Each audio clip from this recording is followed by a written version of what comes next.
প্রধান অতিথি আপনাকে দৃষ্টি আকর্ষণ করে বলছে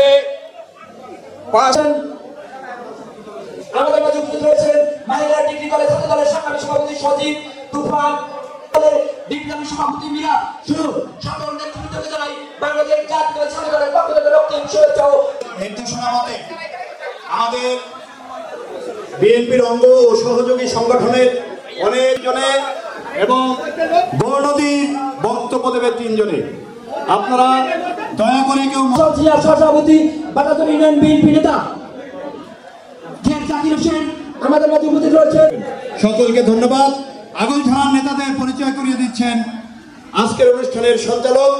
আত্মাহুতি দিয়েছেন, যারা মৃত্যুবরণ করেছেন, আমরা তাদের আত্মার মাগফিরাত কামনা করছি।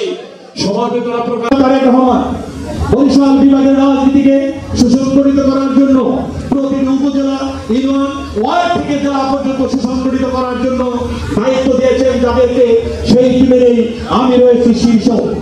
আর এই টিমের দলনেতা রয়েছেন আব্দুল্লাহ আল মিন্টু। আমরা দেখতে পাই এই সংগঠনকে বিতর্কিত করার জন্য যারা কখনো বিএনপি রাজনীতিতে সক্রিয় ছিল না, বিএনপির দুর্দিনে যারা বিএনপির সাথে বেইমানি করে, দেশপ্রেমিক নেত্রী বেগম খালেদা জিয়ার সাথে বেইমানি করে, জনাব তারেক রহমানের সাথে বেইমানি করে -2 ফর্মুলা কায়েম করার জন্য 111 সময় মেতে উঠেছিলেন, ওরা আবার সরব হয়েছে। আমি বলতে চাই বাংলাদেশ জাতীয়তাবাদী দল এই সংগঠন শহীদ প্রেসিডেন্ট জিয়াউর রহমানের করা সংগঠন, এই সংগঠনের মূল চালিকা শক্তি আপনারা যারা বিভিন্ন ওয়ার্ড থেকে এসেছেন, ইউনিয়ন থেকে এসেছেন, আপনারাই হলেন এই দলের মূল চালিকা শক্তি, এই দলের প্রাণ। কোন নেতা, কোন ভুইপুর নেতা, ওয়ানের কোন গাদ্দার দলের সাথে বারবার বেইমানি নির্যাতনের কোন নেতা এই দলের অভিভাবক কোনদিনও হতে পারে না। রাজনৈতিক ইতিহাসে একজন কালোজয়ী ঘর মানুষের নেতা শহীদ প্রেসিডেন্ট জিয়াউর রহমানকে নিয়েও তারা কটাক্ষ করতে দ্বিধাবোধ করেনি।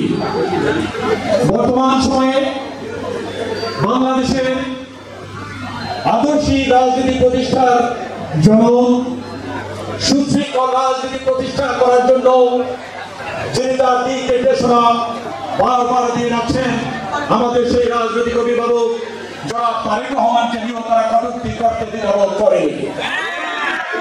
সঙ্গত কারণেই সারা বাংলাদেশের কোটি কোটি বিএনপি নেতা কর্মী যে হৃদয়ের জায়গা, তাদের যে ভালোবাসার জায়গা, সেই জায়গাতে তারা আঘাত করেছে।